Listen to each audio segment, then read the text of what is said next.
Anu Pak Haji, itu ada di pelajaran biologi itu. Seksologi itu Pak Haji ganti. Iya belajar itu tahun 74-an belajar seksologi itu belajar deh Fakultas Hukum Unpad belajar itu kan di Anu gepeng dah peng, iki lagi more kan kalau Pak Haji Agus. Pak Haji itu sparring partner kula. Enak ngobrol karo Pak Haji itu, wongnya baik kan. Terusan dia itu tokoh kang sing mbak anu sing batakan. Coba peng disalami dulu. Ngalap barokah ta. Monggo peng ke Pak Haji, namanya Pak Haji Agus. Karun peng enggak di peng? Enggak deket yang jepre kemarin ini wakasi Agus ya. Kang Ahong ngaran iki kan ada Kang jebrekan dik. Oh, ora enggak cuma jambu alas, kayak morning Denmas jambu alas. Jadi bakal menerjemahkan kemudian dia aja segelongnya baik. Ya buang ngesan ini ngendi. Cuma kata kuarana itu Hong, Pak Haji ngertiin kok itu. Bahasa anu kok itu. Anu peng paham beli peng bahasa rada parno nu ganti peng. Diganti maning ya. Tapi dia orang pria punya apa nyalami Pak Haji Agus. Pak Haji Agus. Salam jumpa lagi di frekuensi ini Pak Haji Agus. Mugi-mugi keluarga sampeyan sekeluarga diparingi sehat walafiat, dipanjangkan umure, dikatakan rezeki ya. Terima kasih Agus. Ganti. iya amin ya itu juga Gepeng itu siapa namanya juga Jupri juga semuanya lah yang di sini. Tadi saya ada Pak Haji Baruno. Sehat walafiat semua, sehat walafiat, sehat walafiat, anak putu ya, keluarga dan panjang umur ku kanggo anu pengumpulan nilai itu nilai baik ke panjang umurnya tentu insya Allah ya akan banyak itu pahala ya kumpulan nilai-nilai kebaikan panjang umur awet muda itu maksudnya sehat dan kuat seperti orang-orang muda terus itu dan surgawi itu awet muda itu di surga itu 33 tahun semua nanti dan tingginya konon kayak ini kalau kata ojek sih kayak menara itu tingginya itu 20 meter sama dengan Nabi Adam di surga jadi itulah awet muda ya. Awet muda luas rezeki nah rezeki itu sebetulnya kita nih harusnya jadi orang-orang yang berlebih ya itu karena ada kewajiban itu ada nisab ada anu ya jariah itu jadi mesti luas rezeki cuma kita kendalanya itu kesabaran itu sebetulnya ya kadang kita kendalanya di situ ya kesabaran itu sebenarnya keberhasilan juga kesabaran untuk keberhasilan yang tertunda itu di dalam anu ya penundaannya itu dalam kesabarannya itu ya itu kan berjalan terus itu waktu dan kita tetap tenang dan dalam ketenangannya itu ada petunjuk ya ada intuisi atau petunjuk untuk menyelesaikan kesulitan itu dan akibatnya hasil maksud itu akibatnya berhasil sukses itu nanti yang menjadi luasnya rezeki itu luas rezeki, luas amalia atau luas kebaikan. Luas kebaikan. Nah, yang luas kebaikannya itu menurut sabda itu tidak akan mati mendadak. Jadi nggak bisa mati kena racun gitu ya. Itu mati tertabrak itu tidak akan, itu kalau kebaikannya itu luas ya, banyak gitu. Kena covid juga enggak ya, cuman ya kebaikan itu kan ada pengesahannya ya. Allah yang menentukan terkabul tidak kebaikannya itu. Jadi ya kita ya itu tadi dengan kesabaran, dengan bersyukur, itu kebaikan yang luas. Kemudian yang banyak kebaikannya kalau menurut ayat sih, kalau dia takdirnya ya dia meninggal, itu sesungguhnya dia tidak dia tidak meninggal, itu masih hidup. Itu jadi itu yang luas kebaikan. Dan satu lagi yang kelimanya itu luas akhlak. Nah ini akhlak ini yang melindungi tadi ya, doa-doa yang 4 tadi ya, akhlak. Sebab dari akhlak lah kita nanti itu akan sah ya, akan menjadi kebaikan. Itu karena akhlak. Jadi akhlak juga supaya dimintakannya, dimohonkan agar luas akhlaknya. Itu jadi sehat walafiat, panjang umur, awet muda, luas rezeki, luas amalia, dan luas akhlaknya gitu. Gepeng, namanya siapa Gepeng itu? Amin, ganti.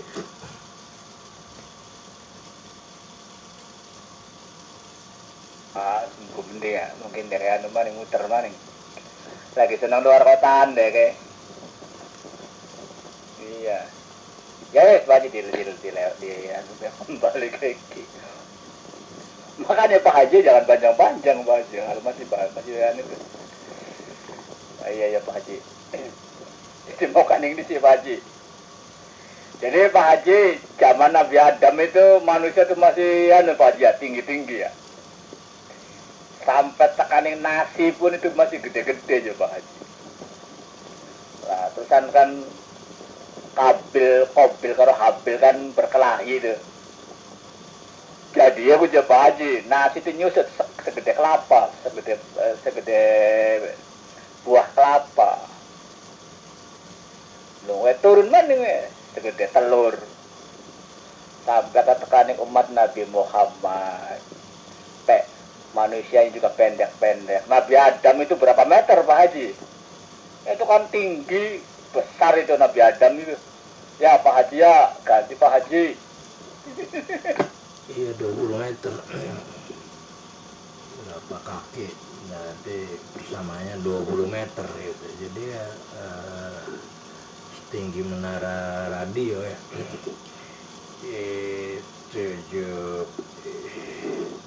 iya bener, mungkin sama sih ya. Itu yang besar kecil itu. Penglihatan saja begitu. Bisa itu yang anu ya, ilmu melihat ya. Melihat dibesarkan, dikecilkan. Jadi mungkin sekarang ya di ringkes ya. Itu 20 meter, usianya 33 tahun. Dan istrinya bidadari gitu. Mungkin 2 atau berapa itu bidadari. Dan istri yang di bumi jadi pemimpinnya itu. Dan istri yang di bumi jadi bidadari ya, kecantikannya. Demikian juga. Jadi ya kita ya kebaikan itu, kebaikan itu kebaikan tuh ya itu ya, untuk perbuatan itu rukun Islam itu. rukun Islam kalau di di apa tuh di sistematik di apa di ringkes ya, itu rukun Islam itu. Nah, rukun Islam itu kan yang untuk perbuatan, itu untuk ibadah, tapi itu kan ada ini, selain daripada wajib itu kan ada sunnah-sunnahnya. Jadi kita juga yang pekerjaannya pekerjaannya dengan alam ya, duniawi, itu pekerjaannya duniawi, bisa saja menjadi amali ya gitu, asal kita ini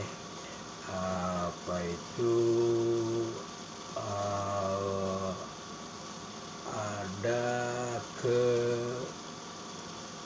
ihsan itu nanti ada ya, ihsan itu ada ikhlas itu segala sesuatu karena ini syariah, karena Allah gitu. Jadi pekerjaan kita yang duniawi juga itu bisa jadi amalia. Pokoknya segala yang kita lakukan itu bisa mengandung kebaikan, mengandung amalia gitu. Itu asalkan kita ihsan. Di dalam ihsan itu kan ada keikhlasan. Demikian juga. Jadi sebenarnya semua itu yang kita lakukan sebenarnya ya perbuatan baik. Gitu juga. Insya Allah dan itu kan 2 kalimat syahadat, kemudian Rasulullah ya, lalu pertolongan Rasulullah itu juga. Jadi segala yang kita lakukan itu menjadi kebaikan gitu ya, insya Allah itu nanti ke Jannatun Naim nanti. Ya amin ya rabbal alamin. Iya loh ya, makanya kan tuh irji'i margotilah takkan apa kan ngaduh dari apa lah ya dinda. Ya ayuhan nafsu mutmainnah irji'i ila apa hadis tuh. Iya loh itu nanti yang terpanel qalbun salim gitu. Cuma ngomong amal gitu Pak Haji secara ya amalia itu, awas loh jangan salah. Kadang dianggap kitanya baik, ternyata amalnya tertolak. Habitat a'malukum, amalmu tertolak loh. Tapi kalau dalam ilmu Pancasila ya baik kalau baik ya baik. Tapi kalau dalam hukum Islam kan ada habitat a'malukum. Ibadah pun anak kan jangkelat-jangkelit ngerasa baik, bahkan jadi tuduhan nukan bid'ah sih kok bid'ah buru-buru di ganjaran. Jadi ibadah itu harus ada ilmunya ya tentunya Quran dan hadis ijma qiyas dan itu Pak Haji. Amal ada niatnya yaitu karena ketempat ihsan ya lillahi ta'ala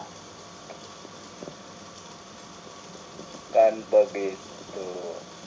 Zakat awas loh, nggak nisab saja tuh Pak Haji. Ada kata-kata anfiku itu amar, itu kan dulu saya pernah ngomong. Bukan hanya yang wajib dan ada nisabnya saja. Nisab saja itu kan berbeda. Yuk Pak Yusuf Kordowi, bab zakat beda gitu dengan kitab-kitab kuno yang dulu. Pak Yusuf Kordowi kan sekian, wong ulama akhir itu beda. Bahkan ada zakat profesi. Tapi ya mungkin kategorinya infak saja lah. Anfiku, amar itu anfiku itu. Begitu oleh Pak Haji ganti Pak Haji. ya pokoknya nisab ya zakat itu pun nanti apa itu pendapatan itu bisa itu pokoknya itu kan kekayaan kita demikian kita kaya udah nisab ya dikeluarkan itu sesuai nisabnya itu zakat. Tapi ada lagi itu yang sebenarnya ya, mengiringi jariah sehingga ke orang-orang miskin ya, pengemis juga kita nggak boleh itu berkata kasar pada pengemis, sebab ada sabda yang yang menceritakan ya, sebetulnya yang ngemis itu malaikat gitu. Jadi kita nggak boleh berkata kasar, kalau ada ya diberi itu diberi, dan itu sedekah. Apalagi zakat ya, zakat. Jadi yang benar itu anak yatim yang utama. Jadi orang-orang biasa juga yang udah ya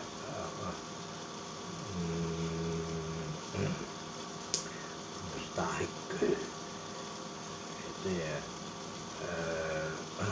diberi seperti itu. Dan itu apa ya, nilai-nilai kebaikan yang tinggi itu ya, itu juga harus tetap diperhatikan. Itu ilmu itu dan memberi juga ilmu itu ya, sampai pengemis apa itu.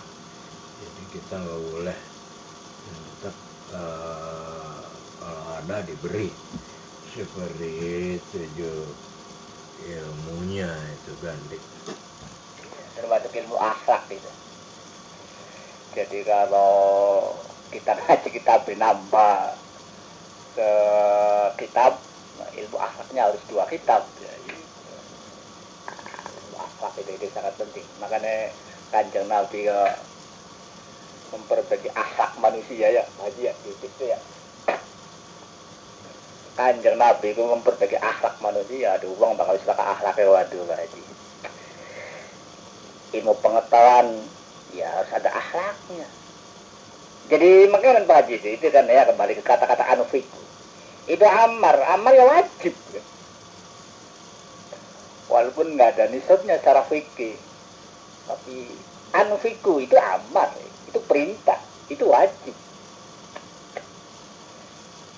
Contoh misalnya kita cukup pajero, masa kita beli sodako, beli infak, malu izin Gusti Allah. Padahal kan mohon, walaupun nggak ada secara fikih, secara aturan ini sobe.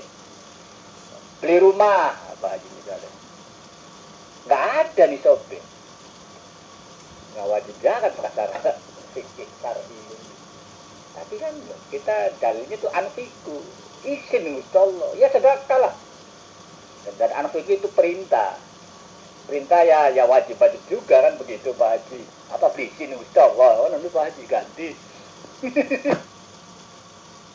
Iya, imbangannya itu ya pokoknya kedudukannya sama, tapi yang satu tuh muakkad, jadi bisa dinomor 2kan. Nomor satunya ya nisab gitu, hukumnya muakkad kan ya utama itu, walaupun kedudukannya nomor 2 itu kan Ya, tapi ingat loh Pak Haji, anak habitat akmalukum, orang kafir kafir itu habitat a'malukum. Ya orang Islam juga bisa habitat a'malukum. Kayak pengen aja. Jamaah haji itu banyak kan orang-orang yang di luar Islam menyediakan untuk air minum tuh, ngasih air minum. Ya bagus konseran. Boleh, bagus dan sangat bagus. Cuma ya kalau urusan amalan soleh ya bukan. Jadi nanti yang diterima itu amal soleh. Amal soleh kan itu kan syaratnya kan ada persyaratan itu amal soleh itu. Salah satu ikhlas karena Allah. Karena Allah yang kudu ihsan. Jadi mengkait itu. Makanya bener dari bahasa. Kita tuh harus ihsan. Biar lillahi ta'ala. Kamu beli Pak Haji kan? Itu ikhlas ya karena Allah, ikhlas. Suratnya surat Al-Ikhlas. Wallahu ahad. Itu namanya Allah ya. Wa'udhu birobin nas juga. An-nas. Wa'udhu birobin nas.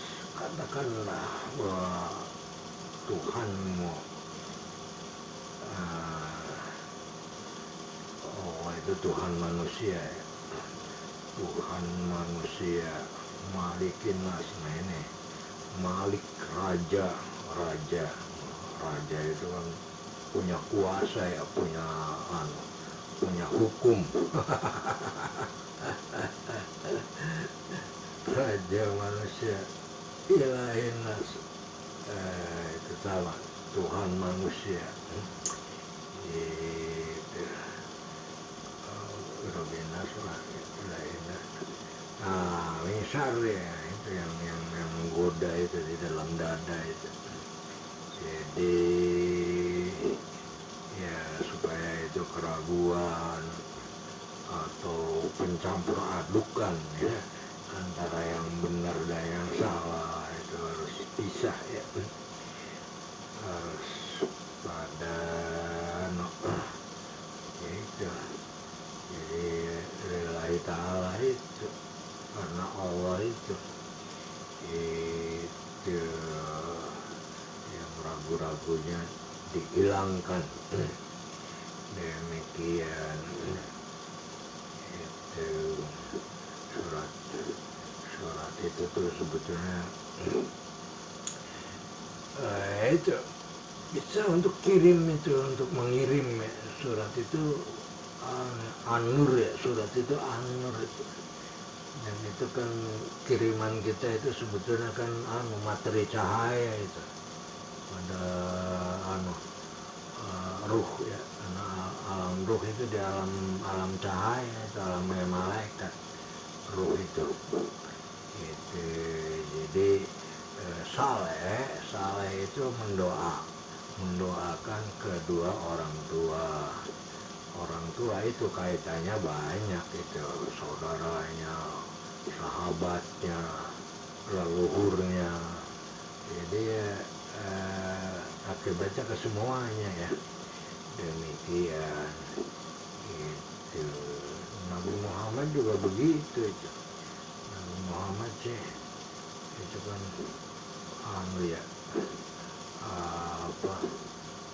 Nabi Ibrahim ya, Nabi Ibrahim, para sahabatnya ya kali ya semua ini umatnya seperti itu.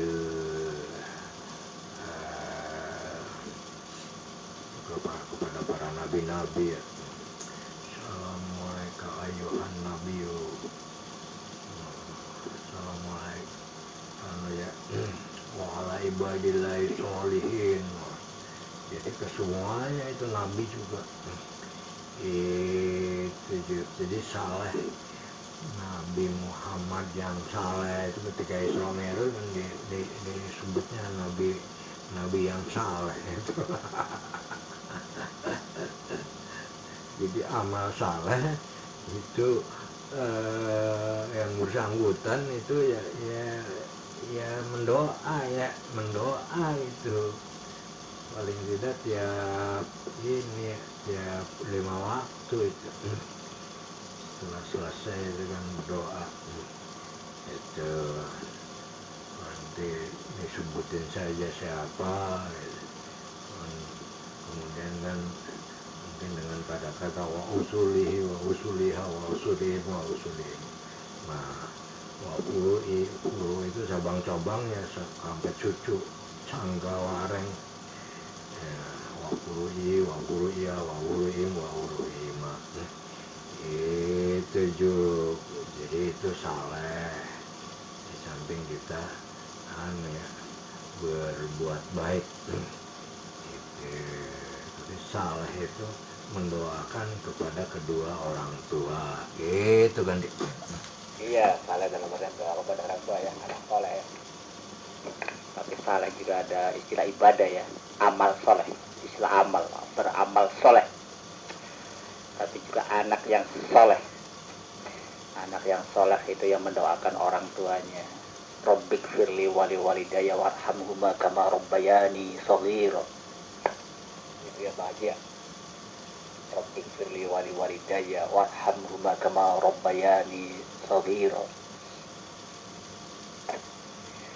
Itu konteks amal anak soleh. Bareng anaknya lu ngirimi geni bae pagi. Anaknya nonton di dompet bae. Jadi wong tua aku dikirimi geni bae. Ya nyampe geni ya muni wong tuae lho Pak Haji ganti. Dompet itu tahun 45-an itu orang tua itu ngusir dompet. Oleh tentara itu diberantas di dompet. Orang tua kan dulu di polisi militer. Selain daripada itu tadi itu tentaranya kaum ulama. Itu di Plumbon di mana? Nah, itu pada di ini di apa itu dibubarin itu dompet. Jadi kayaknya sudah nggak ada itu dompet. Dompet itu kan bisa diseret itu perempuannya ganti. Iya dompet yang dulu itu kan konotasinya kan jelek. Kayak hostess. Sekarang sih nggak ada istilah hostess ya. Waitress sekarang. Itu kan peralihan bahasa itu. Oh, begitu ya Pak Haji ya. Wah, jadi Pak Haji Malaysia juga itu Melayunya masih ketinggalan, lebih bagus Melayunya Indonesia. Jadi bahasa Melayu yang paling bagus itu bahasa Indonesia. Ada penelitiannya itu, bener itu Pak Haji. Begitu dia Pak Haji, saya pernah langsung dengan ngobrol dengan Pak Haji Abdul Ajib. Saya ke sana sama Denmark, taksinya Denmark. Saya tanya, ya Jub, itu kan dompet kan tadinya kebudayaan dari Cirebon itu. Cuma ditolak oleh masyarakat Cirebon, nggak mau menerima dompet itu. Akhirnya tergeser, tersingkir. Menenglah jadi daerah Sukamandi, tahu apa? Dompet sawer itu. Dompet yang lupa aja. Itu tuh budaya dari Cirebon itu terusir. Yang terusir karena nggak diterima oleh masyarakat adat di sini. Akhirnya terusir ke sana. Itulah sejarah dompet. Kalau lais kan beda itu. Ada lais, sintren itu beda, masih diterima kan. Kalau lais itu kata Mama Titin itu tadinya pribumi demeni noni Belanda. Tidak setuju Belandanya. Akhirnya ditangkap, kemudian dikerangkeng, tapi dia hebat itu kayak Pak Haji Agus. Dia walaupun di penjara, dia bisa melepaskan diri itu kalau malam itu, keluyuran itu walaupun di penjara, karena dia ilmunya tinggi. Lah itu lais itu sejarahnya. Pak Haji ganti. Ya Jabang Bayi kan Sultan juga itu Kanoman itu mungkin ini sih ya masyarakat tokoh itu Jadi ada itu rajanya, Raja Kanoman itu nyukai anaknya residen masih Belanda waktu itu, noni Belanda, sampai punya anak. Tapi perkawinannya juga jadi masalah itu. Masalahnya sih minta warisan itu, supaya anaknya Belanda itu mewarisi jadi apa itu, putri apa, bukan selir ya gitu. Jadi punya hak akan pewaris dari negara Cirebon. Cuman ada ya mamangnya apa yang ditentang aja, sehingga terjadi perselisihan itu, sampai lapor ke gubernurnya itu, residennya, lupa namanya residen siapa itu. Dan itu punya anak ya, itu jabang bayi itu yang dikuburkan di Kesambi itu kan. Nah, kita beli baru cerita Pak Haji. Itu runutnya gimana itu? Iya ya Pak Haji ya. Oh, anak jadi cerita Cirebon begitu itu. Iya, karena Cirebon itu sangat lekat dengan Belanda itu. Sampai mau-maunya keratonnya dipisah. Sampai di Blaskowit. Jadi walaupun itu raja itu kan punya otoritas. Sabda Pandito itu bahasanya Pak Haji. Sabda Pandito Ratu atau Sabda Pandito Raja. Ucapan raja itu undang-undang. Pak Haji, ucapan raja itu undang-undang. Kalau kita presiden bukan. Misalnya presiden mengucap itu bukan undang-undang. Tapi kalau sistem kerajaan, raja itu undang-undang itu omongannya raja. Belajar ilmu tata negara kan pokoknya Pak Haji kan sih. Iya, cuma itu dia dipisah fotonya. Mertawijaya dan Kartawijaya. Mertawijayanya Sultan Sesepuhan, Martawijaya Sultan Kanoman. Itu. Dan ada lagi tuh yang jadi adiknya lagi tuh, Pangeran siapa ya? Aduh, yang nulis sejarah Cirebon itu. Jadi wakilnya Raja Kesepuan. Demikian Jupri. Itu kan jadinya bertentangan itu, karena Kanoman dan Kesepuan Belandanya mengenai perjanjian, dan perjanjiannya ya sebetulnya berpihak ke Belanda. Sampai itu tahun 1679 itu dipisah. 1679, kemudian tahun 1700-nya itu sudah purna Belandanya itu. Rajanya di Besluit. Itu yang memerintah Belanda itu, diberdirikannya residen itu, residenan yang di Kesenden itu pada tahun 1700 gitu kan. Iya, lihat Pak Haji ya. Kan karena Cirebon itu kan punya mertua Amangkurat. Ya, Mataram itu yang jahat itu. Amangkurat itu kan Raja Mataram kayak yang keberapa itu, putranya Sultan Agung gitu ya. Yang berpihak pada Belanda itu. Dan Cirebon itu mertuanya dia kali-kali. Punya mertua dia maksudnya ya. Pangeran Girilaya itu. Denmas pernah ke sana itu, Denmas. Kan sampai di akhirnya Cirebon itu dipisah jadi dua. Padahal Pak Haji, Cirebon itu sangat kuat. Dia keturunan raja-raja di Pulau Jawa itu. Dia turunan dari Pajajaran. Nanti kan Pak Haji kan sampai bisa menguraikan Sunjaya, Raja Sunjaya yang nantinya ke apa Kalingga atau apa tuh, rakyat Panangkaran itu yang Jawa sampai ke Majapahit itu ada link dari Cirebon. Cuma Cirebon segini tidak banyak berbicara di kancah persejarahan nasional tuh Pak Haji. Ya dari dulu kan makanya dikebiri Cirebon itu. Anggur-anggur dia gelem bisa-bisa loh Kanoman kesepuan. Ya Belanda saya jelas dong dia penjajah. Nah kitanya ya kok mau. Dia mah penjajah Pak Haji, ya wajar saja. Sampai kitab juga disensor Pak Haji itu. Kitab-kitab yang kaitannya dengan semangat nasionalisme apa itu tuh di Perpoden itu disensor.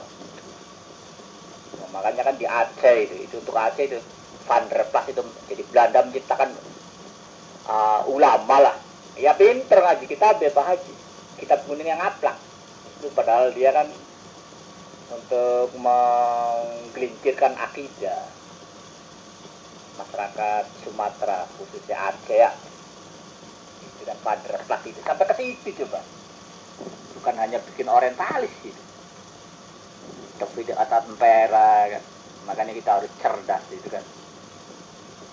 Sekolah saja itu kan dulu kan dibodohkan, kita nggak boleh, hanya orang-orang tertentu.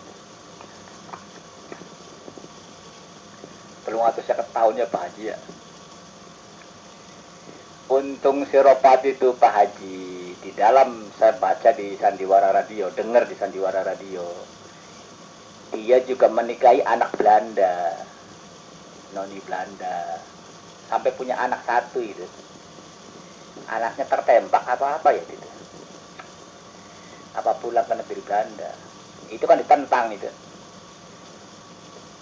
oleh mertuanya oleh Belanda, tapi si noni Belandanya itu demen pisan yang untung Suropati ku Pak Haji. Waktu diserang habis-habisan minta bantuan ke Cirebon nggak dikasih, nyawat-nyawat ku untung Suropati. Lu Pak Haji minta bantuan ke Cirebon nggak dikasih, ya iya Cirebon itu ya cuma dari Pak Haji beli setuju bahkan nurut ning Belanda. Jadi itu Pak Haji Cirebon nurut ning Belanda bu. Bahkan lo ngene ku Pak Haji Belanda ku bapak tua. Kubu-kubu zaman pengen, kubu-kubu zaman Belanda. Sira jangan anu Belanda. Ya disewati para pejuang. Belanda ku bapak tua sampai bisa menciptakan begitu. Bahkan Jepang, saya ini saudara tuamu. Nah, itu propaganda Jepang kan begitu. Saya akan membelamu. Saya ini saudara tua dari timur. Nah, itu kan propaganda Jepang itu. Padahal dia pembohong besar kan Pak Haji. Ganti. Enggak. Itu yang kubunya Belanda aja, kubu Belanda. Ya terpengaruh akan ya. Akan Bendawi gitu. Masyarakat tetap nggak mau ya asimilasi karena Belanda menginginkan sekali itu asimilasi itu bisa sama kaum ini ya, kaum santri itu kan pangeran siapa Surya Negara kan dengan Syekh Muji itu. Syekh Muji itu masih hidup ya pada mungkin abad 17-18 masih hidup, padahal ya penasehat kerajaan Cirebon, penasehat Mbah Syekh Syarif itu. Dan itu Pangeran Surya Negara kan ke situ, ke Tengah Tani. Dan kalau kakaknya itu yang jadi sultannya Pangeran Saifuddin itu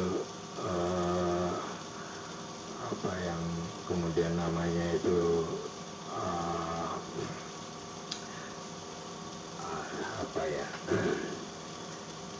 Matangaji, Pangeran Matangaji itu kan itu sultannya ya itu sampai meninggal ya, itu kena Belanda itu di Mata Ngaji itu.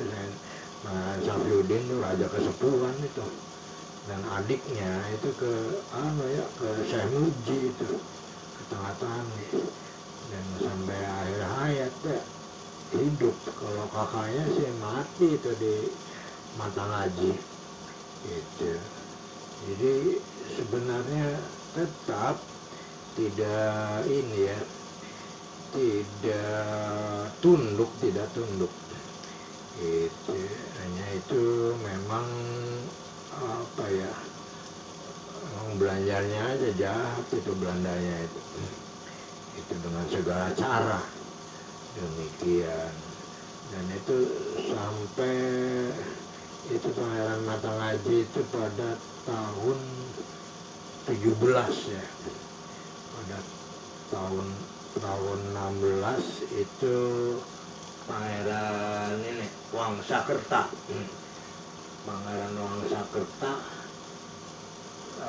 itu adiknya Mertawijaya Kartawijaya, Pangeran Kesepuhan dan Kanoman itu ada adiknya itu Pangeran Wangsakerta itu nulis sejarah nasional itu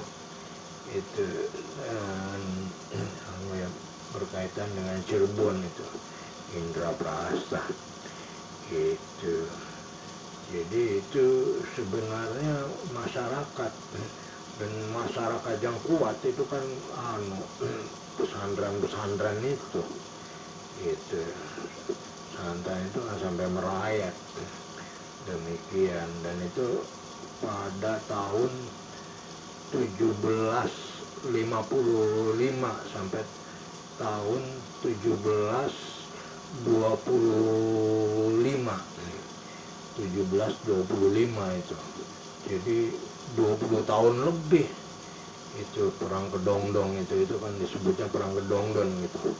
Pangeran Safiuddin itu dan Pangeran Suryanegara sebenarnya ya itu tuh gelar dari pernah diberikan gelar juga itu Syekh Muji itu gelar Suryanegara itu. Tapi ada ya keturunan yang mengambil nama Pangeran Suryanegara itu ke Syekh Muji itu.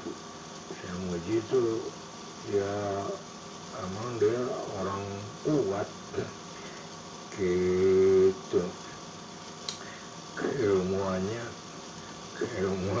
itu ilmu klasik ya, bersumberkan cahaya itu keilmuannya seperti Aji Badai. Pernah dicobakan itu di Gunung Jati Aji Badai itu, dan semacamnya lah demikian. Dan itu kalau Pangeran Suryanegara itu sampai akhir hayat malah berkeluarga ya, dan masyarakat sih menceritakan bahwa Pangeran Suryanegara kemudian nikah dengan anaknya Mbah Syekh Muji, padahal anaknya Syekh Muji itu hanya satu, Syekh Ilayaman itu. Cuman masyarakat tuh karena ya deket itu, jadi sebagai anak angkat itu Suryanegara dengan siapa itu sampai punya ini ya keturunannya juga ada itu Pangeran siapa itu. Dan itu pada tahun 1755 ya, akhir daripada Pangeran ini Mata Ngaji itu 1755 sampai 1775, dan diteruskan oleh ini siapa itu Ki Atas Angin ya, Ki Bagus Rangin itu sampai pada tahun 1818 itu Ki Bagus Rangin akhir. Sebetulnya Ki Bagus Rangin juga nggak dihukum bunuh itu, nggak dihukum penggal itu. Sebetulnya sama dengan bahasa Siti Jenar itu kan untuk mengurangin daripada ya perhatian Belanda aja, orangnya sih masih hidup.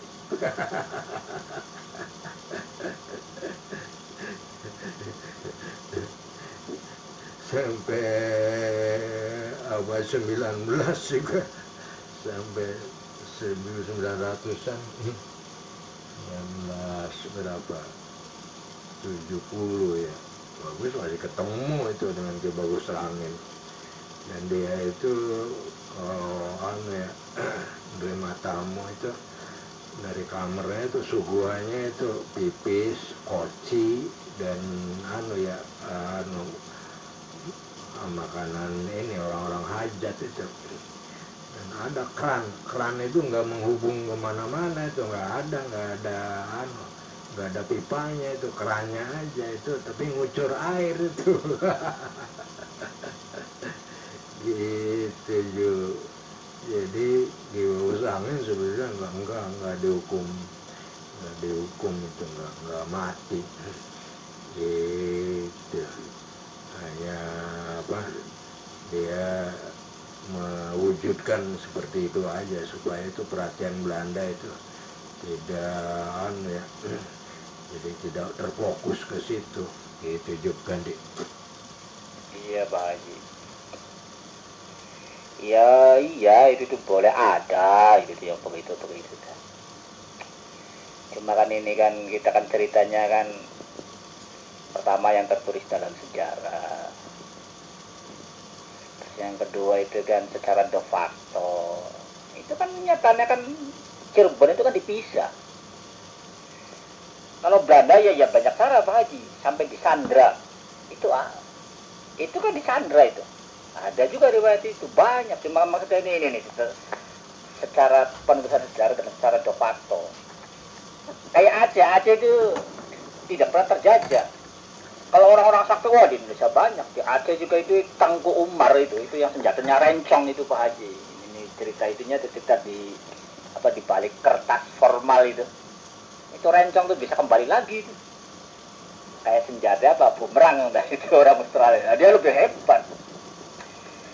Dan Aceh dalam penulisan sejarah dia tidak pernah tertundukkan oleh Belanda, dan Belanda itu habis-habisan itu di Aceh.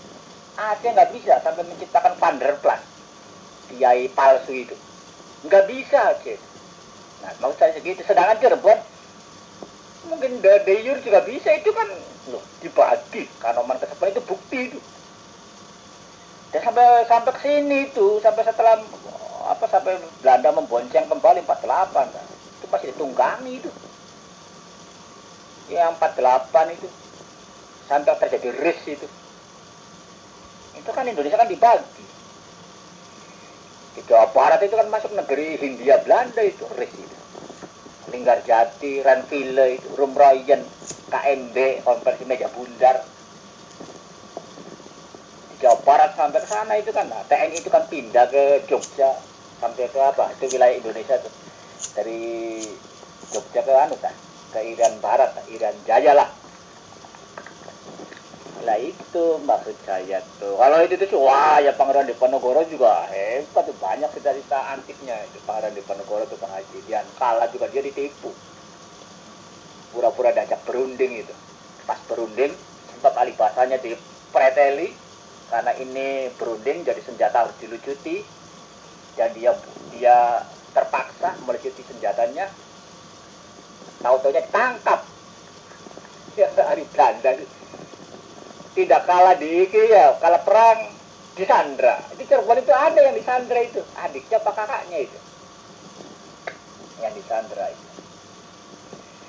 Nah, saya maksud secara formalitasnya Pak Haji, Cirebon itu tunduk ke Belanda, itu formalitasnya. Rajanya itu kan dibesut oleh Belanda. Itu yang saya maksud. Kalau Aceh nggak ada itu sejarah begitu tuh, tunduk. Bahkan itu negeri yang tidak tertundukkan oleh penjajah Belanda itu, kalau secara ini sejarah nasional. Walaupun Pak Haji mungkin tidak setuju. Nah, negeri yang tidak pernah terjajah itu Thailand. Negeri yang tidak pernah terjajah itu Thailand itu. Walaupun dulunya itu kan wilayah Majapahit. wilayah Majapahit kan Thailand, Malaysia. Itu tuh maksudnya tuh Pak Haji. Kalau cerita-cerita di Jawa banyak orang hebat. Itu kiai itu juga tuh Pak Haji yang di apa di situ di daerah Singaperna kan. Itu kan waktu melawan tentara Jepang itu kan hebatnya dikejagan. Cuma kan yang namanya juga penjajah ya. Itu disoret Pak Haji bari tank jadi badannya disigar itu. Orang perjuangan juga banyak ditembak, nggak apa-apa itu bisa menghilang tuh Pak Haji. Cuma kan begitu kayak si Pitung, nggak ada orang Jawa kita yang kalau ngasih tahu ke Belanda. Jadi mata-matanya Belanda itu banyak. Jadi apa sih? Coba aja si Dawud itu namanya Pak Haji. Dia tuh bisa menghilang. Coba aja kalau dia menghilang, misal di kali dia terpepet gitu. Kali terus saja tembak itu di air tuh. Nanti juga dia akan kena. Ya di bombardir, ya kan ngambang. Ada lagi Pak Haji, dia nggak mempan ditembak. Dari semata-mata uyuan aja gorokan anuel. Kandakan tangkepan terus uyuan aja gorokan asma Allah keluar. Asma Allah ya kan, ning cangkeme uyuan aja cangkeme. Asma Allah keluar. Metu aja Pak Haji, ya mati di gorok Pak Haji kan sih. Iya, sejarah juga yang tertulis itu kan juga ada kaitannya dengan pikiran, dengan akal itu. Bisa dirubah. Itu perang Diponegoro itu 5 tahun ya. 1825 sampai 30. Di Cirebon itu puluhan tahun itu. Sampai 1818. Sultan Matanghajinya aja itu 1755 sampai 17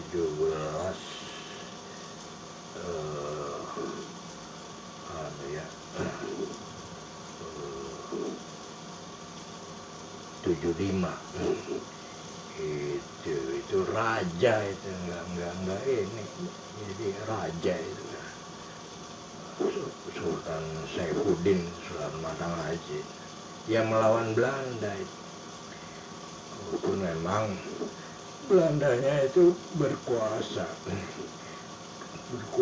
tapi sebetulnya dengan bendawi itu dengan benda rajanya sendiri itu ya memusuhi itu, yaitu Pangeran Matanghaji itu. Dan perang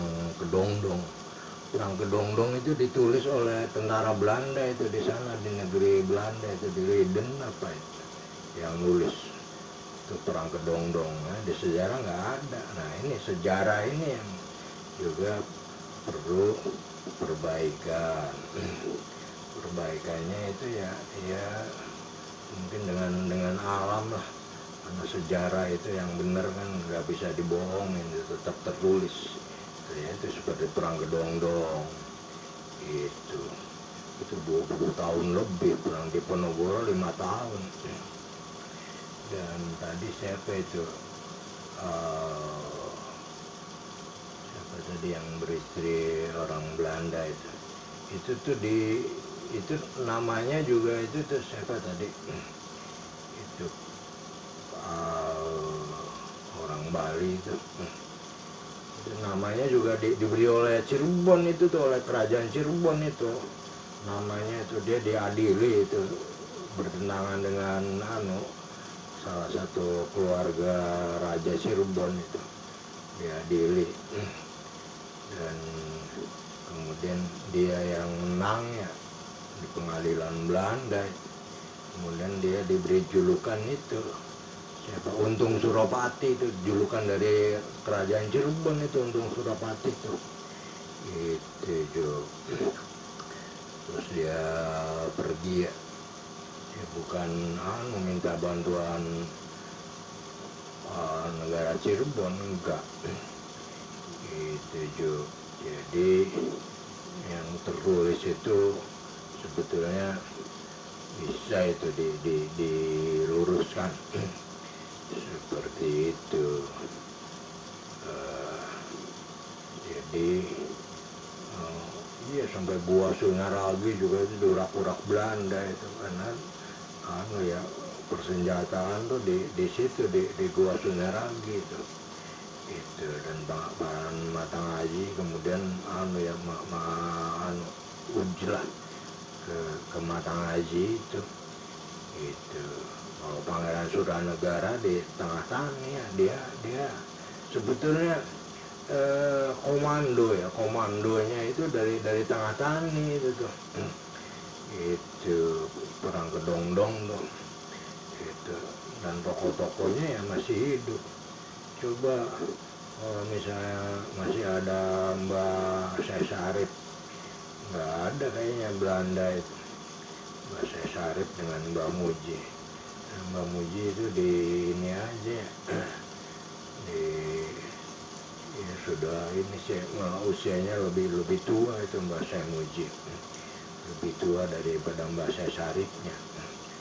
Dan yang memerintah itu kan keturunan dari Mbak Sesarip itu ya itu mulai dari siapa itu Pangeran Girilaya itu terakhir itu Pangeran Girirayanya di dimatikan itu Mangkurat duniawi itu Pangeran Girilaya tuh. Jadi negara Cirebon tuh harus dibawa wilayah daripada Mataram. Ya nggak mau kan Pangeran Girirayanya itu kerjasamanya dengan Belanda. Demikian Pangeran Girirayanya meninggal, kemudian Belandanya mengiming-imingi itu supaya dipecah jadi dua. Nah, itu pecah itu kan kemudian ya kalau ahlinya itu masih di keratonnya ahlinya kan di tengah tani itu kemudian dari Banten meresmikan itu dari Kesultanan Banten tuh meresmikan dua kerajaan itu juga karena perbuatannya Belanda itu dan itu karena dua itu kan bertentangan terus nah Belandanya numpangin seperti itu tapi ya itu kan seterusnya itu kan Pangeran Suranegara kemudian Pangeran Matang Haji kakaknya itu udah merasa bahwa yang itu Belanda itu mempengaruhi kerajaan sampai kemudian malah perang kedongdong itu menghabiskan itu memiskinkan Belanda itu ribuan gulden itu kekayaan Belandanya itu tulisan dari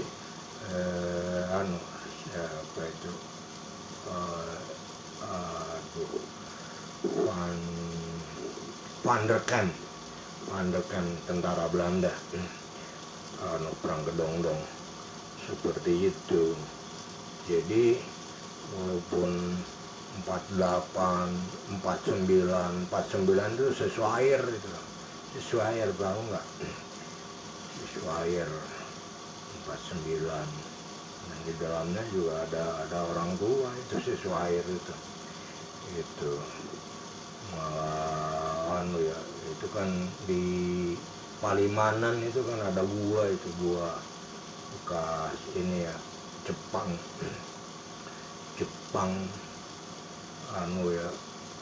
itu kan bermarkas di situ itu kan diangkut itu ke Cirebon itu peratannya Jepang dan banyak rokok juga, rokoknya itu rokok koa itu dilempar-lemparin itu di masyarakat yang ini yang pinggir jalan yang menyaksikan rokok koa dilempar-lemparin itu rokok itu dan yang mimpin itu orang tua itu yang mimpin dari polisi militer itu juga. Jadi sebenarnya itu sejarah itu perlu perbaikan seperti itu Jo. Itu kan hasil daripada pikir, kemudian kenyataan-kenyataan yang memang belum yang sebenarnya seperti itu. Jadi ya harus nanti dikemukakan itu tuh. Itu Jo Gandhi.